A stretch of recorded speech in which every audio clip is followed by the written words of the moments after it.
Tata, Mama, Bandeko, mesdames et messieurs, bienvenue à tous dans cette nouvelle édition de notre émission dominicale. Aujourd'hui, nous abordons un sujet crucial pour l'avenir de la République du Congo, la décentralisation. Depuis plusieurs décennies, la centralisation du pouvoir à Brazzaville a freiné le développement des régions, accentuant les inégalités entre la capitale et l'intérieur du pays.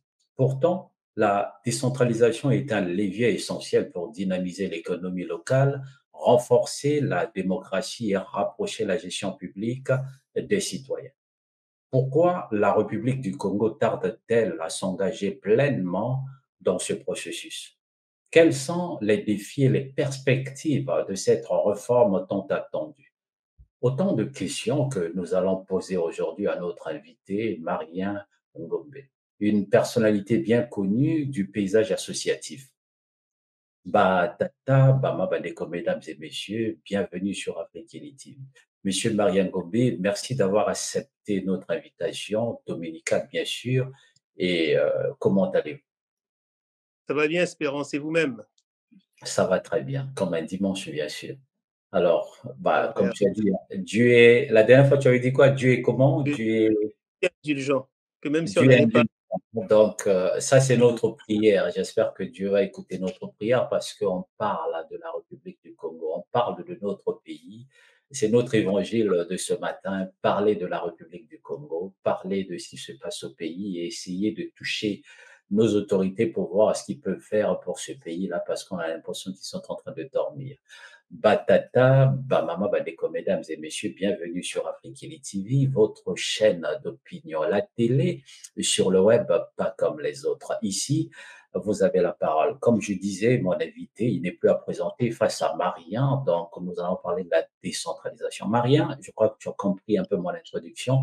Sans plus tarder, si tu pouvais, bien sûr, si on pouvait commencer plutôt par une définition simple. En tout cas, par rapport à toi, par rapport à, je dirais tout simplement à ce que tu fais depuis très longtemps, qu'est-ce que la décentralisation et pourquoi est-elle essentielle pour un pays comme la République du Congo? D'ailleurs, pourquoi tu as choisi ce thème de décentralisation?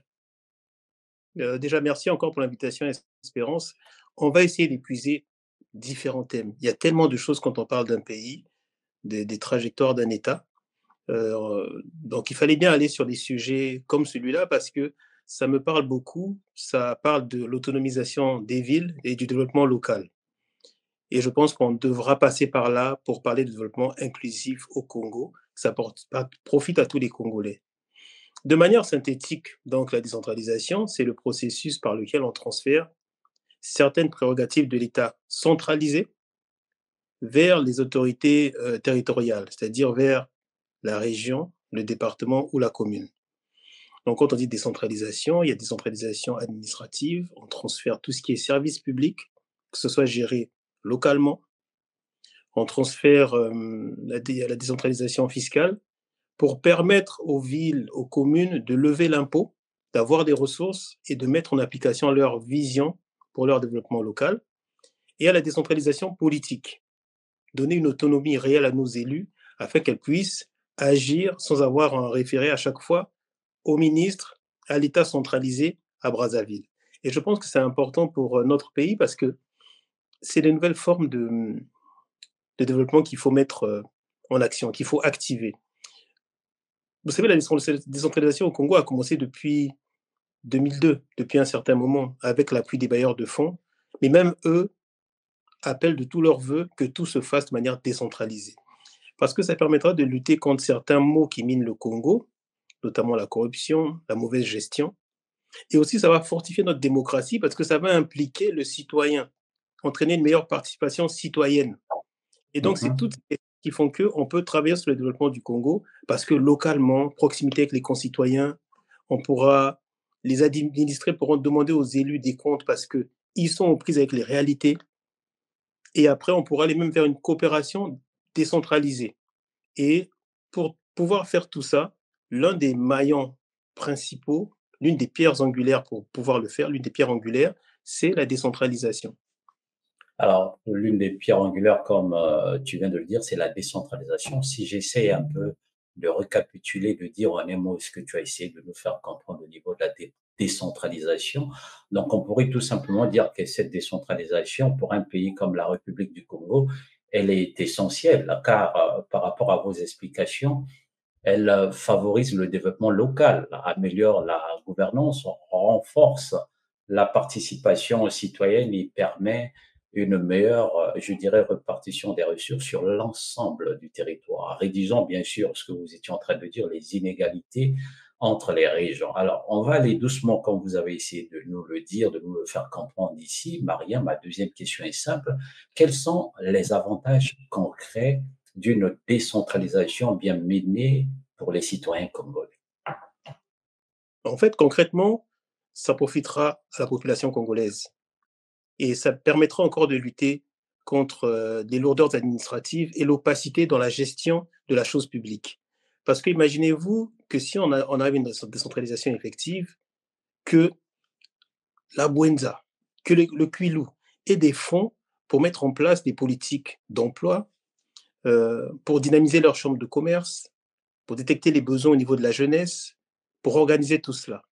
Et l'un des effets de la décentralisation, c'est aussi par naturellement, il y aura une expertise qui sera mise en place dans les villes, parce qu'il faudra bien former les gens au métier de la ville. C'est-à-dire que quand on décentralise, il faudra bien que les personnes de Boko, de je ne sais où, puissent être formées à la gestion des De la déchets, à faire. la gestion de l'eau, voilà, tous ces métiers-là.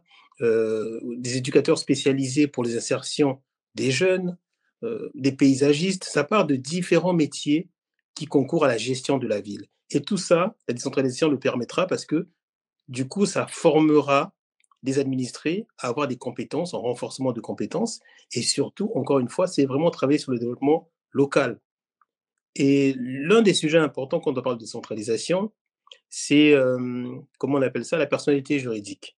Ce qu'il faut souhaiter, et qui n'est pas le cas encore au Congo, c'est qu'au niveau de la décentralisation, ils puissent avoir la possibilité pour les communes de signer des contrats. On parle aujourd'hui de partenariat public-privé. Il faut que les fonds ne passent plus par l'État centralisé directement, que INIE, que INDA, je ne sais où, puissent bénéficier de ces fonds-là pour mettre en place leur politique de développement. C'est de ça qu'il Mais s'agit. effectivement, je cherche à comprendre. Quand vous parlez de la décentralisation, en essayant d'expliquer un peu ce que vous êtes en train de nous dire, est-ce que quand on essaie de regarder le paysage congolais à notre carte, est-ce que ça va pas cette décentralisation, s'il y avait vraiment décentralisation, est-ce que dans l'avenir ça pourra pas amener des inégalités? Est-ce que réellement la décentralisation pourra réduire parce que on a des régions qui sont riches, on a aussi des régions, il faut le reconnaître, qui sont pauvres. Est-ce que ça mènera pas de l'inégalité ou ça pourra peut-être réduire des inégalités territoriales? Comment vous voyez ça en réalité? Est-ce que la décentralisation amènera Mmh. l'inégalité ou la décentralisation permettra à réduire, faire une réduction des inégalités territoriales? Moi, je suis un fervent défenseur de la décentralisation. Le modèle suisse m'inspire. C'est pas un modèle parfait. Il y a ce qu'on appelle le système de péréquation. Ils le font en RDC et même nous, dans notre constitution, il y a des fonds de péréquation qui existent. Donc, pour équilibrer justement ce que vous dites, le fait que la décentralisation lèse les régions les moins riches, et ce principe de péréquation permet d'allouer des ressources à d'autres communes pour qu'au final, niveler quelque part les richesses pour permettre à chacune des communes de se développer. Donc, ce système de péréquation est vraiment adossé à la décentralisation et ça répond à la question. Mais je crois définitivement que vraiment le Congo en l'état actuel devrait y arriver, sauf que ça mobilise des fonds pour le faire et surtout il faut une volonté politique. Ce sujet est vraiment pris au sérieux au Congo parce que jour pour jour, il y a un an, il y a un sommet qui a eu lieu pour ces sujets-là de Mhm. décentralisation, sauf que nous ne savons pas ce qui a été mis en place. Je parlais tout à l'heure des métiers de la ville, la formation, renforcement de capacité. Ça a été évoqué. Les représentants de l'Union européenne étaient présents pour parler des actions qui avaient été menées jusqu'ici, pour dire que c'est un sujet qui est important et il faut seulement mettre les choses en place. Et le système de péréquation permet d'équilibrer ces inégalités-là. Alors, effectivement, il faut sûrement mettre les choses en place, mais on voit bien que au niveau de nos gouvernants, de ceux qui nous dirigent, il y a un peu du retard là-dessus ou encore bon, je reviendrai là-dessus parce que j'ai des questions sur ça, où c'est un peu, nos dirigeants, hein, ceux qui sont là en train de traîner les choses, peut-être parce qu'ils veulent pas trop léguer le pouvoir, je dirais tout simplement aux dirigeants. Mais il y a quand même une question quand on parle de la décentralisation dans nos pays, en particulier la République du Congo, on parle également de la déconcentration. Je voudrais au jour d'aujourd'hui juste savoir quelles sont les différences fondamentales entre déconcentration et décentralisation et laquelle est aujourd'hui appliquée, par exemple, dans notre pays. Est-ce qu'au Congo, puisqu'on parle de la décentralisation, mais il y a également la déconcentration, est-ce qu'au Congo, la République du Congo applique la déconcentration ou la décentralisation? Je Alors que pense dans qu'on notre en est pays, c'est la décentralisation, normalement. oui, au niveau de l'État congolais, je pense qu'on en est au niveau de la déconcentration. En gros, c'est des agents de l'État qui se retrouvent physiquement dans les communes auxquelles on délègue certaines prérogatives, mais qui dépendent du ministère de tutelle. C'est-à-dire qu'ils n'ont aucune autonomie pour prendre une décision, que ce soit en termes d'organisation du service public, en termes de fiscalité locale ou en termes d'autonomie politique. Ils n'ont aucune autonomie. Si ce n'est, physiquement, ils sont là, mais ils réfèrent toujours à Brazzaville pour prendre des décisions. Donc, ce n'est pas ça qui va créer le développement. Ce n'est pas ça qui va redynamiser notre démocratie. Ce n'est pas ça qui va permettre de lutter contre la mauvaise gestion ou la corruption au Congo, pour dire les choses. Et la décentralisation, c'est en ça que c'est absolument différent. On va vers cette autonomie. Mais il faut effectivement que Brazzaville accepte de faire le deuil de certaines prérogatives, notamment sur le plan fiscal et sur le plan politique. Et ça, c'est pas gagné. Ah, effectivement, c'est pas gagné. Je voudrais juste pour nos téléspectateurs, hein, pour ceux qui sont en train de nous regarder, puisqu'on parle de la déconcentration et de la décentralisation, Mariam vient de l'expliquer en quelques mots. Je voudrais essayer juste d'éclaircir un peu pour ceux qui sont un peu curieux et qui chercheraient un peu à savoir. Effectivement, la déconcentration et la décentralisation sont deux modes d'organisation de l'État, mais elles diffèrent fondamentalement. La déconcentration, l'État central délègue certaines compétences à ses représentants locaux, donc Marianne venait de dire, préfet, gouverneur, mais ces derniers restent sous son contrôle, c'est-à-dire que l'État a toujours la même mise. Or, la décentralisation, l'État transfère des compétences et des ressources à des collectivités locales autonomes. Donc voilà un peu la différence. Donc Marianne venait de le dire, quand on essaie de regarder un peu notre pays, on sent qu'on est dans la déconcentration, non pas dans la décentralisation. Au Congo, effectivement, c'est ce que je disais, c'est principalement la déconcentration qui est appliquée, car les autorités locales dépendent encore fortement du pouvoir central, limitant ainsi, je dirais, l'autonomie réelle des collectivités locales. Alors, Marien, on a envie tout simplement de savoir pourquoi, après tant d'années de promesses, la République du Congo n'a-t-elle toujours pas mis en place une véritable, je dirais, décentralisation? Parce que ce n'est pas simple. C'est sûr que ce n'est pas simple. Il faut des fonds, mais on en revient toujours à la même chose. Il Est-ce faut une que c'est pas volonté un politique. problème de volonté politique aussi? Parce que c'est vrai que ce n'est pas Non, simple, mais le Congo, ça fait longtemps qu'ils sont là, hein, ça, il faut le reconnaître. et je suis d'accord. En plus, il y a des textes qui devraient faciliter les choses. L'arsenal législatif est presque complet, je dirais. La Constitution de 2002 l'évoque comme principe fondamental de la gestion publique. Il y a une loi en 2015, une loi en 2016 pour définir les transferts de compétences et l'allocation des ressources. Donc les textes, en fait, nous disent que le Congo est prêt à y aller. Sauf que dans les faits, je pense qu'il n'y a aucune volonté que ce soit fait. Et je veux prendre pour exemple, vous voyez ce qui s'est passé à Pointe-Noire.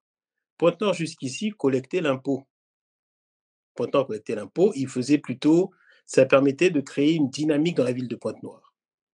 Et on a vu que récemment, au niveau de la mairie de Pointe-Noire, il y a eu un peu des agitations, des, des retards de salaire, et apparemment, c'était inédit. Quand on a des témoignages de ceux de Pointe-Noire, ils disent qu'avant, Pointe-Noire ne subissait pas tout ça.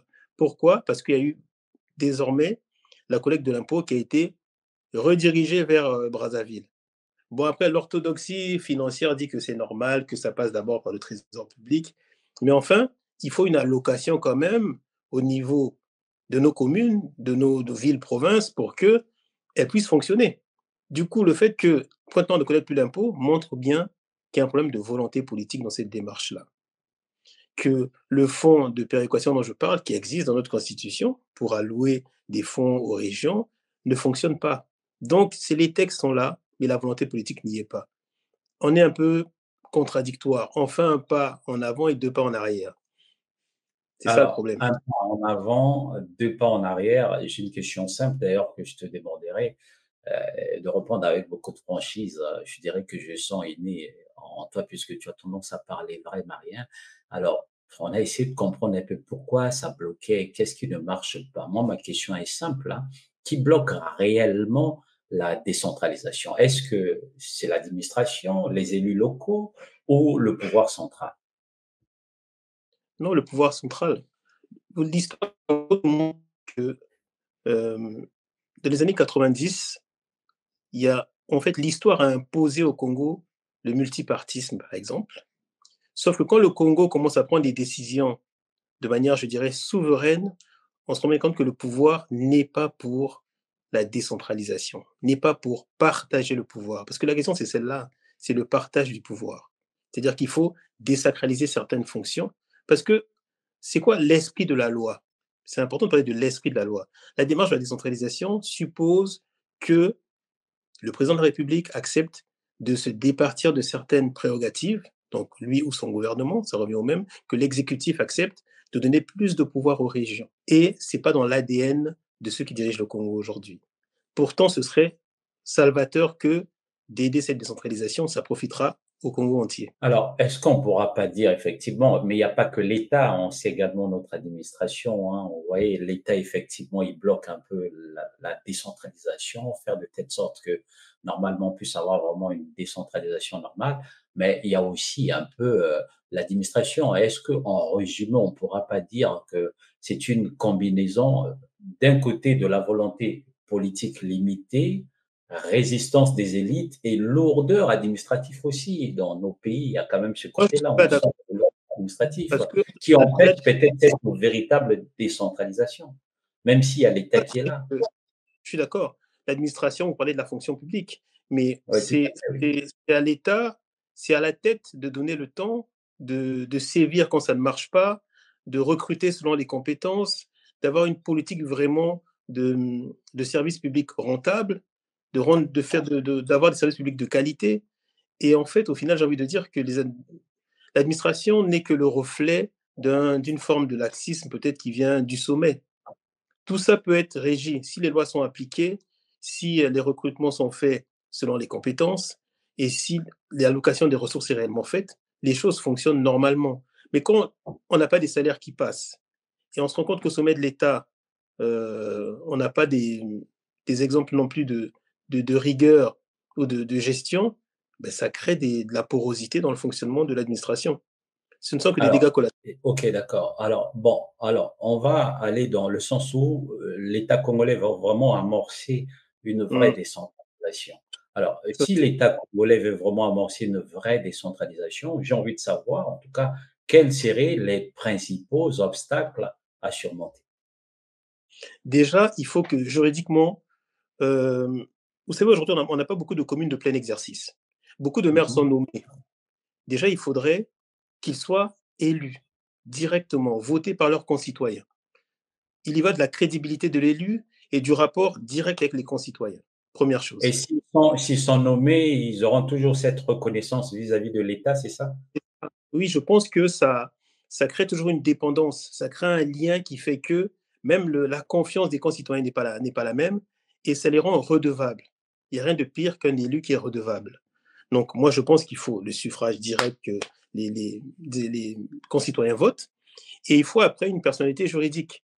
Aujourd'hui, Kinkala ne peut pas signer un accord avec une société qui voudrait venir investir à Kinkala. Il faut que les maires aient plus de prérogatives et ça aiderait. Je dis ça parce que moi, je pense toujours à la coopération décentralisée. Qu'est-ce qui bloque aujourd'hui la décentralisation? C'est la mise à disposition de ressources. Le pays est en crise. De nombreux pays sont en crise et c'est difficile d'avoir des ressources en interne pour déployer les ressources sur l'étendue du territoire, sur les 12 régions, les différents départements, les différentes communes.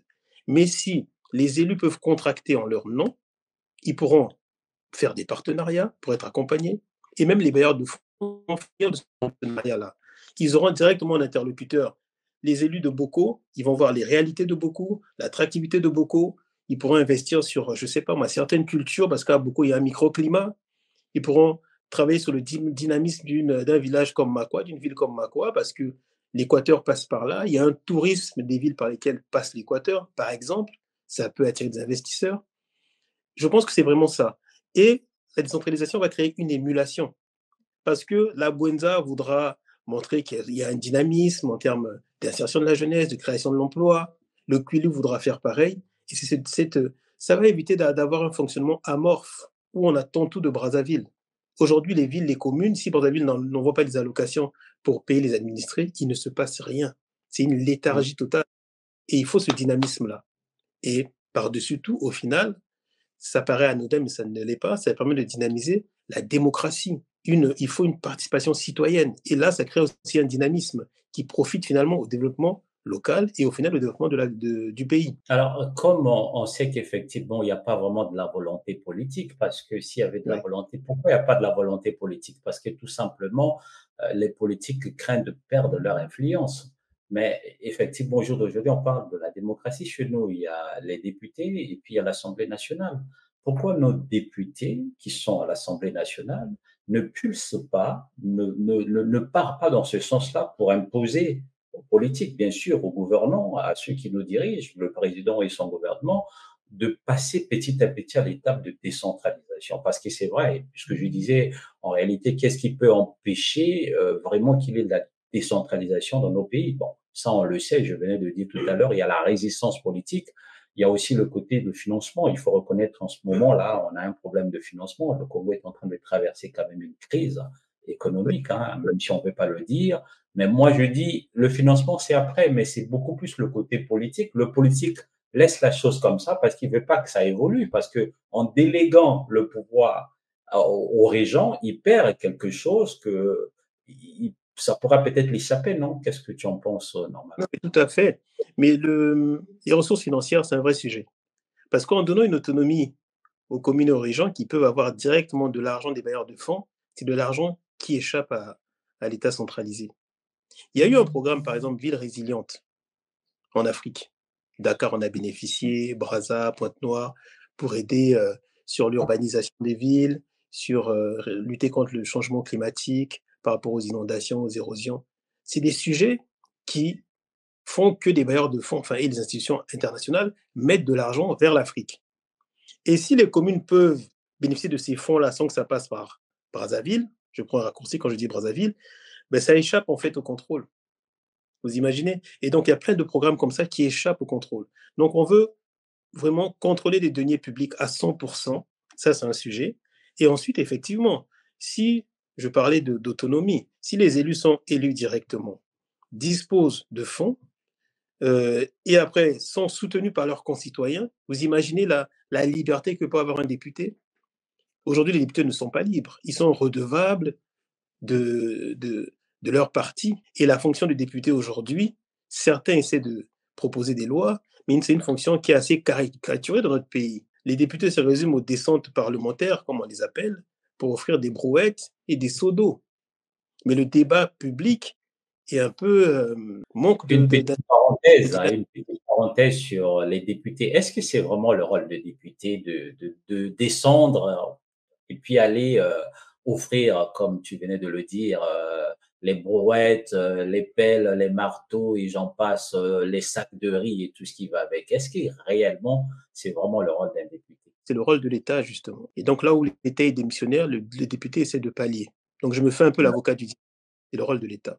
Après, culturellement, peut-être, culturellement, le rôle de député est un rôle de grand frère, un rôle de grand du quartier, un rôle de... Donc voilà, il continue à pallier au manquement de l'État. Et autre chose, j'ai l'impression que nos députés sont toujours en campagne. Et là, je fais un peu l'antithèse. Il y a des choses que l'on fait pendant une campagne électorale, c'est le jeu politique pour être élu. Mais les députés sont toujours en campagne. C'est-à-dire que faire des dons, faire des dons. Ce qu'on veut, c'est une réflexion profonde. Travailler à changer nos communes. Et je trouve on n'est pas assez servi sur cela. Je ne vais pas caricaturer. On ne met pas tout le monde dans le même sac. Mais on aimerait avoir un intérêt sur des propositions pour changer le quotidien des Congolais. Alors, effectivement, par rapport au défi hein, de la décentralisation, il y a aussi cette partie de manque de compétences locales. Cette partie, Oui, c'est aussi assez, je dirais, importante. Quand on n'a pas de compétences locales nécessitant la formation, il faut que l'État mette des moyens pour former, si on veut vraiment une bonne décentralisation, pour former, j'allais dire, nos élus locaux, non? c'est indispensable. Oui, je parlais des métiers de la ville, c'est indispensable de mettre en place des formations pour que les élus soient à niveau. Les élus et les conseillers, enfin voilà, tous les élus de manière générale. Il y a plein de programmes qui existent pour le faire. Depuis 2002, nous bénéficions de nombreux programmes de renforcement de capacité de la Banque mondiale, de l'AFD, du PNUD. Nous n'avons pas arrêté d'avoir cette démarche-là. Et je parlais de la conférence qui a été faite il y a à peu près un an jour pour jour, c'était en mars. C'était également le sujet. Et même des personnes de la diaspora, des élus binationaux, se proposaient de venir au Congo, de former au métier de la ville les élus. Sauf que ça a accouché de rien du tout. Et le problème au pays en ce moment, c'est que je pense que la crise fait que nous avons du mal à mener des choses à leur terme. J'essaie de comprendre ce qui se passe. Parce que ce sommet, il y a eu des représentants de la Banque mondiale, de l'Union européenne, et ça n'a rien donné. Oui, les processus sont lents quand on parle d'un État pour mettre en place des choses. Et depuis 2002, depuis différents programmes, les PAG, les PASG, j'en passe les acronymes les plus inventifs du monde, il ne se passe rien. Vous voyez, au Maroc, ils ont initié le programme de régionalisation 2015, donc plus de 10 ans après nous. Et c'est l'un des pays africains où la décentralisation fonctionne le mieux, où ils travaillent à rendre encore plus autonomes leurs villes. Donc il y a une volonté politique. Et le Maroc, bien qu'il ait plus de ressources que le Congo, bénéficie de programmes aussi internationaux pour les accompagner sur ces sujets-là. Donc je reste un peu... Je trouve dommage qu'on ne prenne pas ce sujet-là à bras le corps. D'accord. Alors donc en résumé, je pourrais tout simplement dire que pour une décentralisation, heu, correcte, normale au Congo, les défis que Maria venait de dire tout à l'heure doivent être levés pour assurer une décentralisation efficace et durable s'il y a une volonté politique. Alors Maria, j'ai une autre question. Tout à l'heure, vous avez donné l'exemple un peu du Sénégal, donc je voulais faire un peu de la comparaison. Quel modèle d'autres pays non, vous avez parlé de la Suisse. Quel modèle Oui, d'autres pays les Africains ou occidentaux pourraient inspirer le Congo dans ce processus de décentralisation. oui, on parle beaucoup du Sénégal qui réussit pas mal de choses, du D'accord, Ghana aussi. effectivement. Au Ghana, on parle je crois que le terme c'est l'intercommunautalité, c'est-à-dire que différentes communes se mettent ensemble, donc ont l'autonomie, mais à 5 ont une force plus importante, peuvent lever l'impôt, donc les ressources fiscales sont importantes également. Et voilà des choses qui peuvent nous inspirer. Quand il y a des communes qui sont vraiment petites et il faut chercher à renforcer la puissance économique de ces localités-là.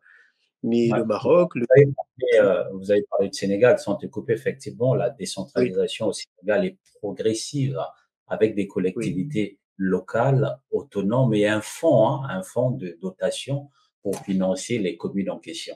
Et au Ghana, c'est l'exemple que vous venez de dire, il y a une très forte autonomie des districts avec un transfert effectif des ressources et des compétences. Voilà à peu près, ben, on pourrait aussi inviter l'Afrique du Sud, hein, il suffit juste de regarder un peu l'Afrique du Sud, bien. se rendre compte qu'en Afrique du Sud, la décentralisation est bien structurée avec un partage clair des responsabilités entre État, province et municipalité. Donc, c'est ce que je voulais juste ajouter. Tu peux continuer. Et puis c'est un processus dynamique, c'est-à-dire que aujourd'hui, moi je dis toujours que le Congo, en 3 4 ans, peut rattraper son retard sur ces questions-là. Parce que c'est un processus dynamique. Dans nombreuses villes, on parle de mégalopoles, comme à Kinshasa. Quand on parle de centralisation, c'est un sujet important pour maîtriser l'urbanisation. Mais quand on parle aussi de centralisation, il y a des réalités socio-économiques qui peuvent évoluer. La démographie qui évolue, euh, il y a le climat aussi qui évolue différemment. Donc, c'est différents sujets qui font que on peut y arriver. Mais laissons les élus décider de leur réalité. Parlons d'Igné. Nous, on a fait un événement à Igné il y a 3 ans. Ils étaient partenaires des Soft Power Days. Des événements où on veut vendre, on parle de la diplomatie de la ville. On est vraiment dans le sujet. Igné est une zone en stress hydrique. Je pense qu'un élu à Igné, qui est élu par ses concitoyens directement, ne pourra pas échapper à ce sujet-là. C'est-à-dire que les administrés, les citoyens vous rappelleront à chaque fois qu'il n'y a pas assez d'eau à Igny, on fait quoi? Donc Igny peut aller sur des réflexions sur des solutions de forage et appeler des partenaires, des bailleurs fonds, faire du forage. Aujourd'hui, il y a beaucoup de citernes à Igny. C'est peut-être la solution. Mais ce que je veux dire, c'est que nos localités ont des spécificités. Et centraliser les choses ne permettra pas de traiter les spécificités. Un autre exemple qui montre que quand on veut traiter les communes de manière égale, on arrive à des aberrations. C'est pas le sujet d'aujourd'hui, mais ça permet de mettre en perspective, c'est la municipalisation accélérée. Qu'est-ce qu'elle a donné? Centraliser, déployer sur l'étendue du territoire, de manière quelque part même équitable, hein. Mais c'est pas ce que de foot, là où il n'y avait pas de foot forcément. On a fait voilà, des constructions uniformes. L'uniformisation n'est pas la solution. Laissons les communes gérer chacune leur spécificité et ça, ce sera la solution. Alors, mais la décentralisation qu'on est en train de parler, il faut qu'on essaie de l'adapter aussi par rapport à notre modèle de vie, par rapport à notre façon aussi, hein, parce que chaque pays a ses principes, comme on dit, ou ses coutumes. Ndenge balobaka na Lingala. Donc, est-ce que par rapport à tout ce qu'on venait de dire concernant la décentralisation, on pourra dire que nous, au Congo, on aura par exemple, puisqu'aujourd'hui on parle maintenant de l'hybride, est-ce qu'on aura par exemple un modèle hybride adapté aux réalités congolaises, pourrait, par exemple, combiner l'autonomie locale, la participation citoyenne et un financement stable, par exemple. C'est pour ça que je parle toujours de créativité dans l'action publique. Il faut de la créativité.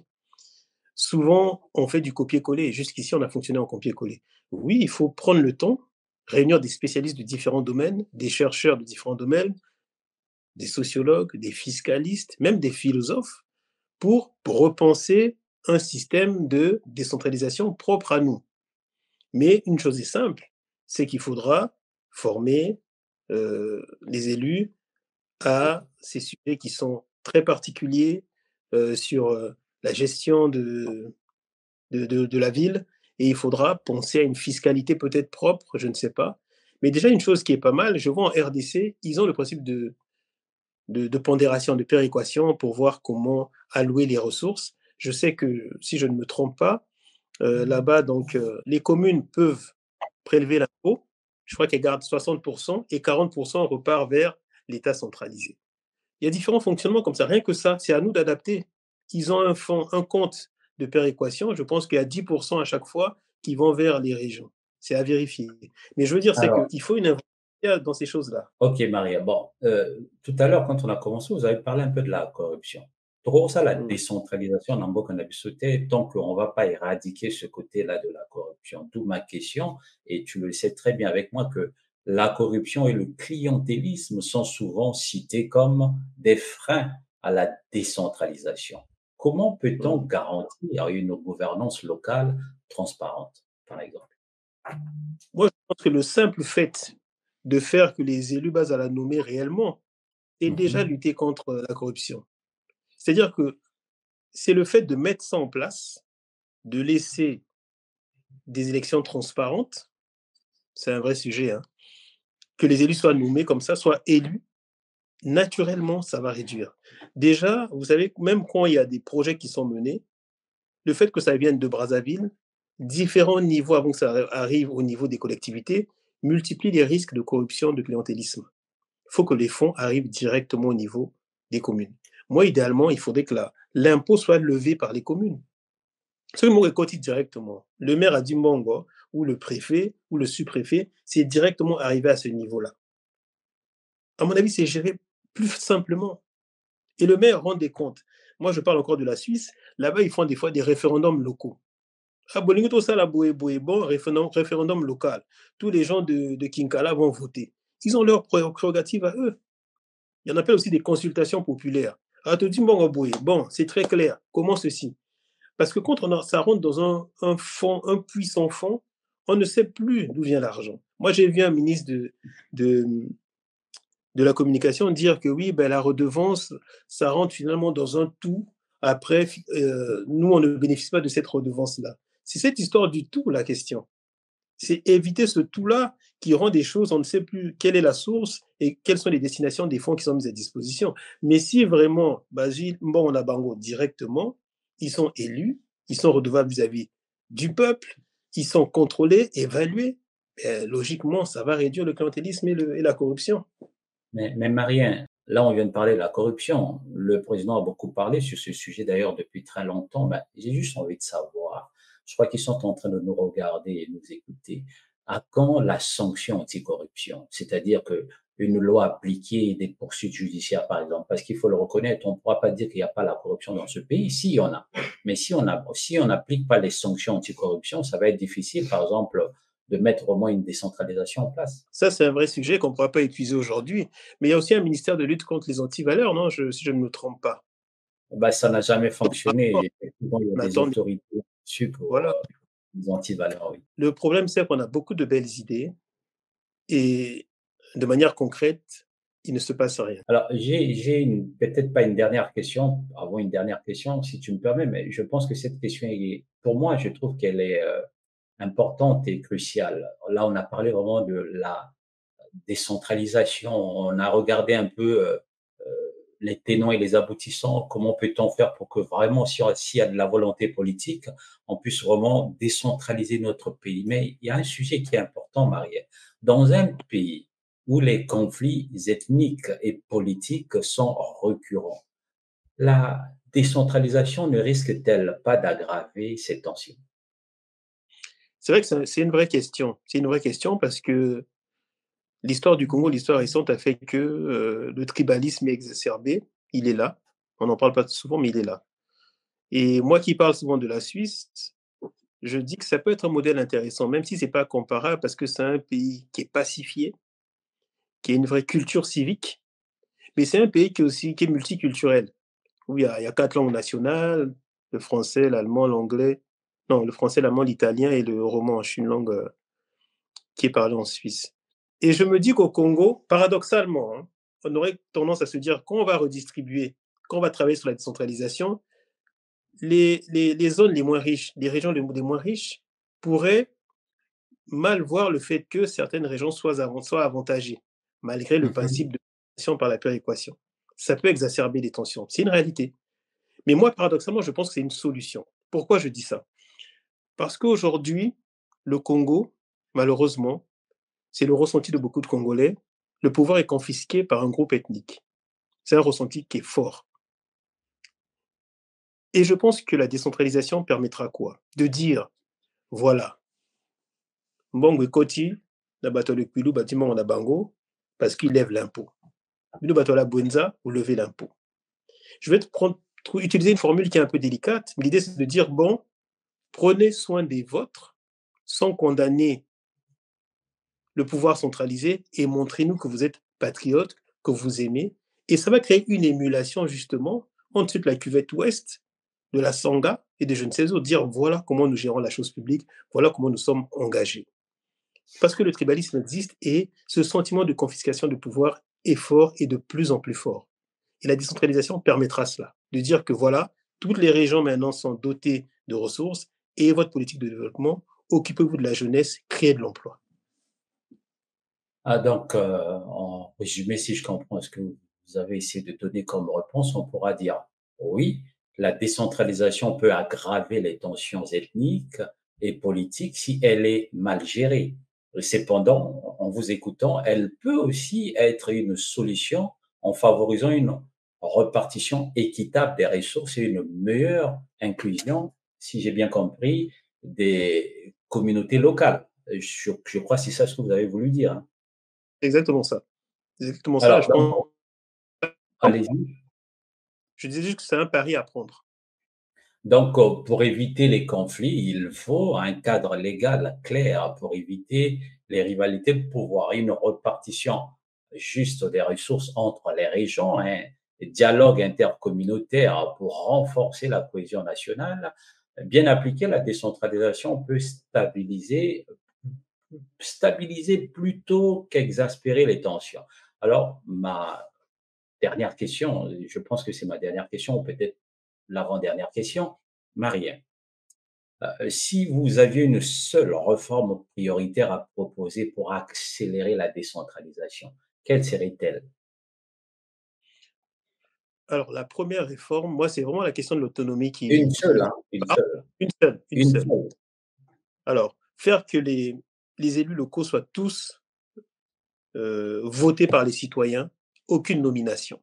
Déjà ça. Bien, Makamba Belu, le Kouanizo dérangeant. Et ils ont alors passé le fait que bah, voter par le Non, il faut gouvernement. pas Ouais, le poids. Parce que la hein, politique, c'est quoi? Rapidement. Pour la une ouais. politique, ils ont Brazzaville, na Pointe-Noire, ou dis-moi, mandat nayor, ok, moi, on est à l'Assemblée.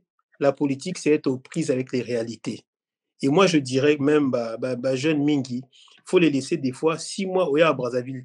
Tu restes avec tes concitoyens. Imprègne-toi des réalités. Parce que sinon, c'est de l'engagement d'opérette. Politique à costume, ok, à Brazzaville, non. 6 mois, vous restez avec vos administrés, vous quittez, vous partez pas de là. Parce que le Congo, c'est pas Brazzaville et Pointe-Noire. Les réalités d'Imfondo, Imfondo n'a plus l'électricité, je crois, à partir de 17h, 19h. Bana groupe. Donc, des fois, on est dans un tropisme là, Brazza Pointe-Noire qui fausse tout. Et le Congo ne changera que par cette proximité des élus et par leur crédibilité. Ceux qui vont nommer, les historiens diront, ah, il va nommer, on connaît le Congo, on connaît Mhm. tous le Congo. Quand on a sa légitimité par les citoyens qui votent pour soi, ça rend le travail plus efficace. Les décisions sont prises et D'accord. ne sont pas testées. On veut que le Congo avance et on veut développer ce pays. Je pense que, et à moi, solution, c'est longa, la quantité en Bongo, mais je m'enrichis des échanges. Hein. Mais les lois, je pense Effectivement, que c'est important que Baili va voter. effectivement, ils ont une solution pour eux, ils ont solution pour Nabiso, et que ça toujours important, tout le monde en la bambo qui est belé, bah, élu, Ah bah, oui, ça la vote. Et bah, maire, tout ce qui est élu, il faut bah, la voter pour la libre. Tant que baza c'est voté, baza na moi reconnaissance, moko quelque part que tata na c'est mota ça. nommé kenga wa, donc il faut pas na sala bozoba, il faut pas na C'est- lobane ba vérité, na bombeka hmm, ba vérité, parce que son obine a roya olongola ngai awa. On a encore ce c'est- problème-là dans notre très cher beau pays. Alors, Maria, on va parler de vous, de l'homme. Vous êtes un homme connu, pour ne pas dire influent, dans le milieu hein, de la diaspora et puis pourquoi pas dans le milieu associatif, peut-être même politique. Mais certaines personnes estiment que vous êtes trop proche de certains caciques du pouvoir. Je dirais même pas du PCT, mais du pouvoir. Quelle est votre véritable position politique aujourd'hui? Ça, c'est une Déjà, le question politique. Congo est un pays de 6 millions d'habitants. C'est une ville. Congo est la famille. Hein. On a tous des gens Ah, dans le donc, pouvoir. comme Bato bien après, d'un côté, tu essaies d'être neutre, mais de l'autre côté, oui, on a tout presque. Tu es vraiment proche de ces gens-là. Est-ce que c'est vrai? Déjà, je suis pas proche de ces gens-là, je suis plutôt un solitaire. Souvent, on me taxe d'une chose, on me ramène un peu à ma filiation, à mon père, qui s'est retiré de la politique, qui a été membre du PCT. Très longtemps. Oui, oui. Oui. Et Membre le PCT, influent, faut le dire. c'est ça. Le PCT était communiste, il est devenu social-démocrate. Bon, les gens s'encadrent dans des partis plus par l'Oyenge des fois, sans vouloir être trivial. Non, je suis proche aucun pouvoir. Moi, je suis proche de la population congolaise. Je suis vraiment, ça paraît toujours une formule bateau, mais la jeunesse congolaise me passionne. C'est pour ça que à chaque fois que je vais au Congo, j'essaie d'aller. Je vais beaucoup à Makwa, je suis de Makwa et de Boko. J'espère aller à Boko l'année prochaine. Et c'est ça le sujet. Parce que finalement, qu'est-ce qui se passe dans nos engagements politiques Quoi? là? Toi, tu es C'est des de choses que Makwa et de Boko, Osaka hybride. na métis à Mboka. Ouais, Osaka hybride. na Ah bon? du nord et du sud. Non, mais je Ok. pense que l'engagement politique demande du sérieux, sincèrement. Moi, j'aime le temps toujours, c'est quand même, mais beaucoup prennent ça vraiment à la légère. Et je prends ça tellement au sérieux, et je sais que des gens qui sont morts pour leur engagement politique. Je ne sais pas si les gens se souviennent de ça. Des gens ont laissé des vies. Je pense à Sankara, je pense à Lumumba, des gens ont laissé des vies. Moi, mon père, une partie de son engagement politique, on a subi ça. Nous, on a été, c'est un point de l'histoire qui est connu, mais on est entre nous, hein, Espérance. Moi, j'ai l'âge de 7 ans et demi. Quand on vient saisir nos biens, quand on se retrouve à la rue, c'est la politique qui mène à cela. C'est ça la politique. La politique, c'est pas le ngiri. La politique, parce que tu as des positions et ça fait que ça te met dans une situation compliquée. Certains sont en prison Tout à et fait, oui. malheureusement, la politique aujourd'hui, c'est des copinages. Nafinga intel, poba monanga. Nafinga boy, poba yambanga. Vraiment, respectons le peuple congolais. Et je suis passionné par ce qu'on peut faire dans un rôle d'homme politique, mais au sens le plus noble du terme. Effectivement, respectant le peuple congolais, la politique, c'est quelque chose de noble et tout à l'heure, tu viens de dire qu'il y a certains qui sont en prison. Donc j'ai envie, en regardant effectivement l'objectif, dire à ceux qui nous dirigent et en particulier au président de la République, son Excellence Monsieur Dedi Sassou Nguesso, finalement, Monsieur le Président, à quand la libération des prisonniers politiques? À quand la libération de Kombi? À quand la libération de Mokoko? Pour apaiser la population, pour apaiser le peuple, Monsieur le Président. Je pense qu'il est grand temps. Vous pouvez gracier ces gens-là, ces gens qui ont travaillé avec vous d'une manière ou d'une autre.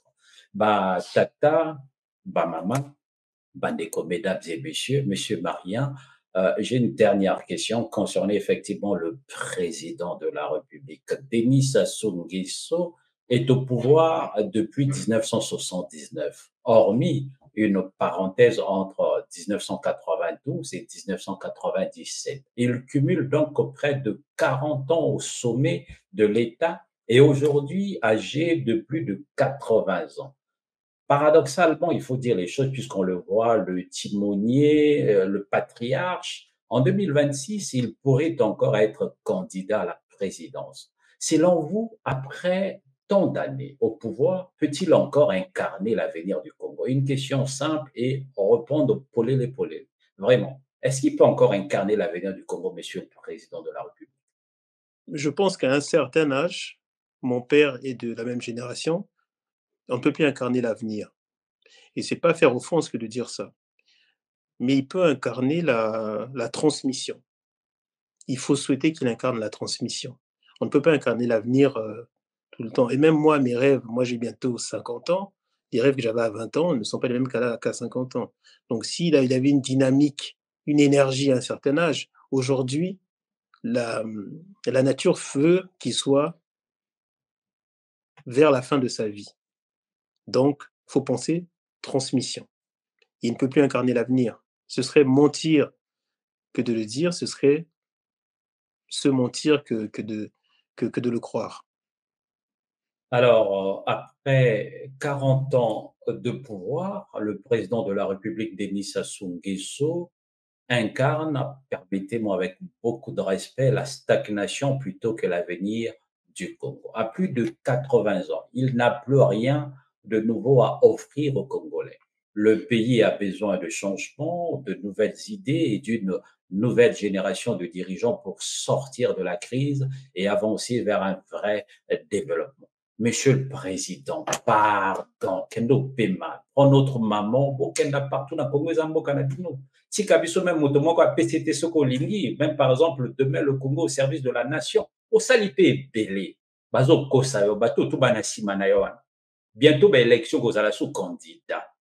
Mbongo ekobima kaka ya pamba, toyebi soki okoganye na yo kaka. Tant que toi tu seras vivant, personne ne pourra gagner les élections présidentielles. Donc au lieu de dépenser même les mbongo ebele ebele, soki ozala candidat, mais proclame-toi candidat à vie. Mokolo kokufa toti moto mosusu. Ou encore, kenda kopema, monsieur le président. Il est grand temps. Oh, papa Denis Sassou Nguesso, so sali ebele. Kendo pema. Jua notre maman, bo kenda bo pema. O alaka wana okotiaka. Hein, ojuma moto moko ya PCT soko kolinga pe ala peka PCT na pouvoir italika bino, mais au moins il faut moi changement ça. Vraiment. Alors, beaucoup des Congolais aspirent à une nouvelle génération de dirigeants capables d'apporter des réformes profondes, notamment en matière de démocratie, de gouvernance et de développement économique. En 2026, il doit partir pour permettre au Congo d'ouvrir une nouvelle page et bâtir un avenir meilleur. Monsieur Marien, votre dernier mot, s'il vous plaît, par rapport à tout ce qu'on a dit. Par rapport à tout ce qu'on a dit, un petit mot, une petite parenthèse sur le jeunisme. Il y a un piège dans lequel il ne faut pas tomber. Il y a un piège dans lequel, qui consiste à dire: «Mettons des jeunes absolument». Je pense que la compétence, l'excellence, le patriotisme se retrouvent chez les jeunes et un peu chez les moins jeunes. Oui, on voit la jeunesse congolaise aujourd'hui s'intéresser à la politique. Beaucoup viennent sans formation à la chose politique, sans culture politique. Et ça demande qu'il y ait une culture politique avant ça. Et quand je parle de moins jeunes, je ne parle pas forcément d'octogénaires, mais des gens qui ont de l'expérience. Nous en avons besoin. Donc l'avenir du Congo se construira par cet équilibre, mais qui aura comme maître mot le patriotisme, encore une fois, un mot que j'aime beaucoup. Voilà, nous allons arriver à un tournant important de notre histoire. Chacun jouera sa partition. Nous ne savons pas de quoi demain est fait, mais vraiment, j'en appelle à ce que les gens s'engagent pour les vraies raisons. Tolinga mboka, tout ça, la makambo na mboka, c'est ça le plus important. Donc voilà, concernant revenir à notre sujet, la décentralisation, je pense que c'est important qu'on essaie de voir les modèles qui marchent. C'est important de revoir un peu notre démocratie. Omoni vidéo ebele bato bakende na bacampagne, meeting mpona 2000, tout ça. Je ne condamne pas ces gens-là, mais ventre affamé n'a point d'oreille. Donc travailler au développement, c'est travailler à ce que les gens aient le ventre plein, que les gens puissent réfléchir et qu'ils viennent à des meetings selon leurs idées politiques et pas juste parce qu'ils n'ont pas de quoi manger. C'est ça le sujet. Travailler sur le fait que les Congolais puissent vivre décemment, avoir un emploi. C'est ça. C'est de la dignité humaine. Nous travaillons pour la dignité humaine. Voilà. Merci, Marien Gombe, merci pour cet échange riche et sans détour sur un sujet qui engage l'avenir du Congo. La décentralisation est un défi majeur, mais c'est aussi une opportunité pour bâtir un pays plus juste, plus équilibré et plus prospère. Le développement ne peut être l'apanage d'une seule ville et l'État congolais devra tôt ou tard répondre aux aspirations des citoyens en renforçant la gouvernance locale. Bah, tata, bah, maman, bandeko, mesdames et messieurs, merci à tous de nous avoir suivis. Restez connectés et à très bientôt pour un nouveau rendez-vous dominical. Quant à moi et Marie, on vous dit effectivement dimanche prochain. Merci et bon dimanche. Au revoir. Merci, au revoir.